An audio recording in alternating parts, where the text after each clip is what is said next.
안녕하세요. 장동원 미래스탁의 박시장입니다. 4월 5일 증시 마감 시장에 대해서 말씀을 드리겠습니다. 코스피는 2714.21포인트 1.01% 하락 마감하였습니다.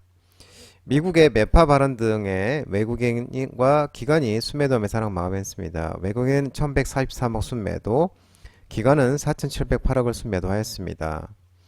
코스닥은 872.29포인트 1.20% 하락 마감했습니다. 외국인과 기관이 순매도 매수 하락 마감했는데요. 외국인은 1094억 순매도, 기관은 609억 원을 순매도하였습니다. 코스피가 삼성전자 호실적 발표에도 미국 연준의 인사들의 미니애폴리스 연은 총재의 매파적 발언 등 이런 금리 인하 기대감 축소 등 부정적으로 시장에 작용하였고, 중동에 거듭되는 지정학적 리스크도 유가 강세로 이어지면서 위험자산 선호 심리가 위축되는 모습이었습니다. 미국 고용보고서 발표, 미국 소비자 물가지수 CPI 발표 등 금리 지수에 영향을 미치는 이벤트의 관망세도 존재하고 있는 모습입니다. 코스닥 또한 금리 인하 기대의 후퇴감 속에 하락 마감했는데 지역 바이오주의 약세가 지속되고 있는 모습이었습니다. 원달러 환율은 1352.80원 0.42% 상승 마감했습니다. 미국의 고용보고서 발표를 앞두고 오늘 밤에 이제 발표를 하죠. 발표를 앞두고 연준 인사들의 또 연이은 매파적 발언에 금리 인하 기대가 약화되고 중동 지역 지정학적 리스크 고조에 국제 유가가 급등하면서 인플레이션 우려가 재부각되면서 원달러 환율은 상승 마감하는 모습이었습니다. 오늘 테마를 살펴보도록 하겠습니다. 오늘 유리기판 관련 종목들의 힘이 좋았습니다. 반도체 유리기판 상용화 기대감이 지속되면서 HB테크놀로지, 필옵티스, YC캠, SKC, JNTC 등 유리기판 관련 종목들의 움직임이 좋았습니다. 최근 인텔을 비롯해 SKC, 삼성전기 등이 유리기판 관련 사업을 진행하기로 결정하면서 이 반도체 유리기판에 대한 관심이 커지고 있는데요. 필옵티스, YC캠, HB테크놀로지 등 유리기판 관련 기술을 확보한 것을 알려진 업체들의 주가가 강세가 지속되고 있는 모습입니다.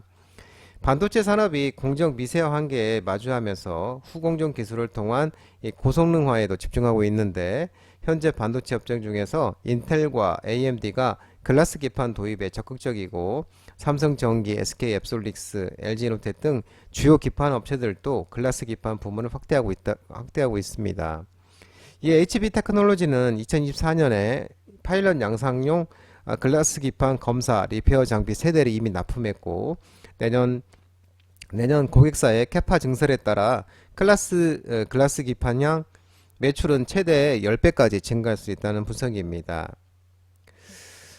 또한 JNTC 같은 경우는 지난달 주주총회를 통해서 TGV 방식 유리기판 신사업에 진출한다고 밝힌 바 있는데, 이것도 시장에서 부각되고 있는 모습입니다. HB테크놀로지, 필옵티스, YC캠, SKC, JNTC 이들 종목들은 장동대표 유튜브 라이브 무료 관심주로 다 말씀드린 종목이었습니다. 전력설비 전선 관련 종목들의 움직임이 좋았는데요. AI발 전력 수요 증가 기대감이 지속되면서 대운전선, 대한전선, KBI메탈, LS에코에너지, 세명전기, LS일렉트리 등 전선 관련 종목들의 오늘 흐름이 좋았습니다. 생성형 인공지능 AI 시장이 확대되면서 전력 수요가 증가할 것으로 전망되고 있는데, 북미를 중심으로 이 노후화된 전력 인프라를 현대화하려는 움직임에다가 국내에서는 총선 이후에 원전 관련 정책 기대감도 커지면서 전력기기 산업의 전망이 밝다는 분석이 나오고 있습니다. AI 수요가 늘어나며 데이터 센터 수가 폭발적으로 증가 추세인데다가 미국의 제조업체 리쇼어링, 또 전기차 수요 등이 반영되어서 전력 수요가 늘고 있는데, 미국 전력 유틸리티사들은 2028년까지 이 필요한 추가 전력 예측치를 2배 가까이 늘린 것으로 전해지고 있고요. 국내에서는 1400메가와트급 신하울 2호기는 2014년 운영허가를 신청하니 10여 년 만에 가동 초읽기에 들어갔고, 총선 후 이달 말께 공개될 11차 전력 수급 개봉계획 실무안에도 관심이 커지고 있는 모습입니다.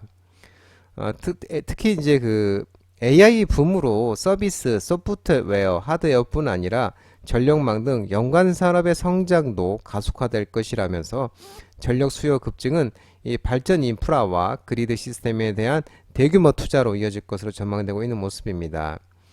아울러 구리 가격 상승세가 지속되고 있는 것도 긍정적으로 작용하고 있는 모습인데요. 구리 가격이 전일 LME 선물 기준 톤당 9,328달러를 기록했고 작년 1월 이후 최고치를 경신했습니다. 최근 구리 가격 상승은 공급 요인이 크고 파나마, 페루 등 대규모 강산 폐쇄와 중국 재련소의 감산에 기인한다고 설명하고 있는 모습입니다. 정유, LPG, 도시가스 관련 종목들의 움직임이 있었는데요. 이란과 이스라엘의 긴장 고조와 중동 정세의 불안에 따른 국제 유가가 상승세가 지속되면서 S-오일, GS, 중앙에너비스, 흥그석유, 대성에너지, GS 등 정유, LPG, 도시가스 종목들의 상승세가 있었고 또한 한국석유도 에너지 관련주로서 부각이 되고 있는 모습입니다. 또한 이 코츠 테크놀로지, 스페코, 빅텍 등 일부 또 방산주 관련 종목들도 반등하는 모습이었고 또 SH 에너지 화학도 셀가스 관련주로서 또 상승하고 있는 모습이었습니다.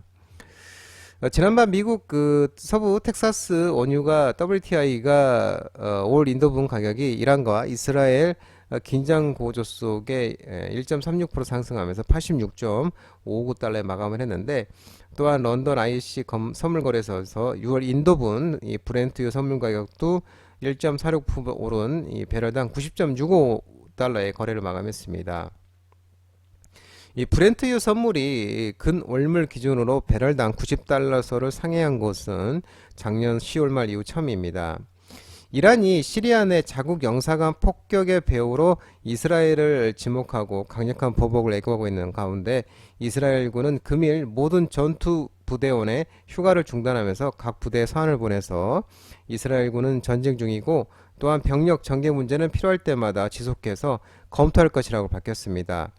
아울러 미 국방부는 금일 보도자를 통해 로이드 오스틴 장관이 3일 요아브 갈란트 이스라엘 국방장관과의 통화에서 미국 시민을 포함한 7명의 구호단체 직원을 숨지게 한 이스라엘의 월드 센터럴 키친 차량 공격의 구호단체를 얘기하는 건데요.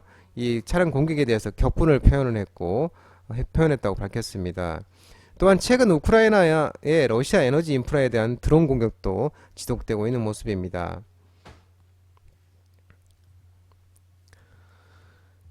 반도체 관련 종목들이 오늘은 차익 실현이 좀 나오는 모습이었는데요. 필라델피아 반도체 지수가 급락 영향 속에 삼성전자, SK하이닉스, QRT, KC텍, 윈팩, 오픈엣지 테크놀로지, YIK, TSE, 타이거 일렉 등 이 반도체 관련 종목들이 하락이 좀 나왔습니다. 지난밤 미국의 이제 연준의 매파 발언, 중동 긴장 고조 등이 하락하면서 필라델피아 반도체 지수도 급락을 했는데 3.01% 하락했습니다.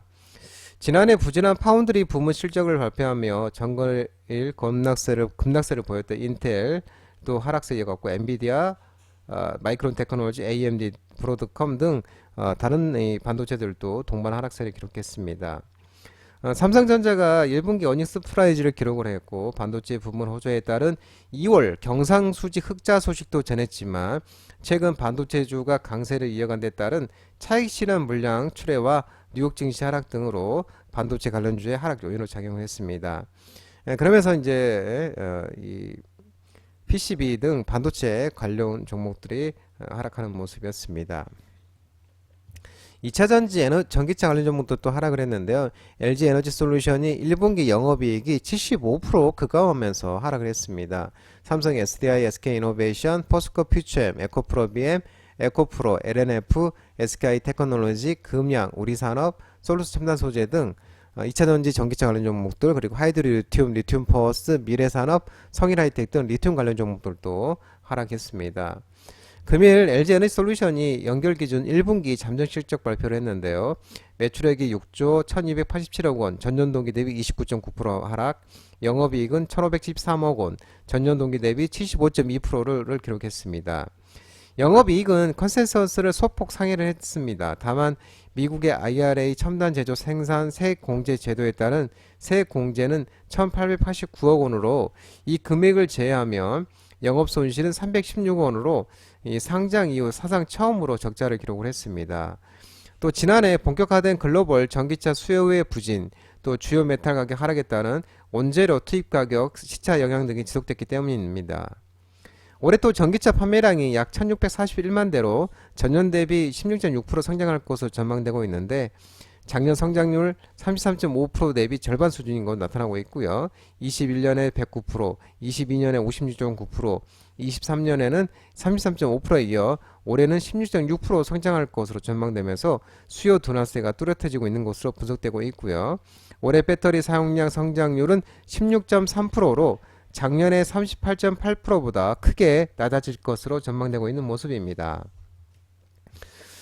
포드는 또 현지 시간으로 4일 캐나다 온타리오주 오크빌 공장에서 이 생산할 전기차 출시 시점을 내년에서 2027년 2년 연기한다고 발표했고요. 글로벌 전기차 수요 둔화에 따른 결정으로 풀이되고 있고, 이에 또 포드와 SK 합작 배터리 법인 블루오벌 SK도 영향이 불가피할 것으로 전망되고 있는 모습입니다. 장동호 미래스탁 전화번호는 166-3797입니다. 끝으로 장동호 대표 유튜브 채널 구독과 좋아요 많이 부탁드리고요. 알림 설정도 꼭 해두시기 바랍니다. 유튜브 채널 아래 보면은 공유가 있습니다. 공유, 소개 링크 많이 부탁드리고요. 유튜브 장중 라이브 무료 방송 진행하고 있으니까 혼자 하기 힘드신 분들이나 도움이 필요하신 분들은 언제든지 오셔서 많은 도움 받아가시기 바랍니다. 오늘 또 시장 모든 분들 고생 많으셨고요. 한 주간도 고생 많으셨습니다. 남은 시간 평안한 시간 되시고요. 즐거운 주말 되시기 바랍니다. 감사합니다.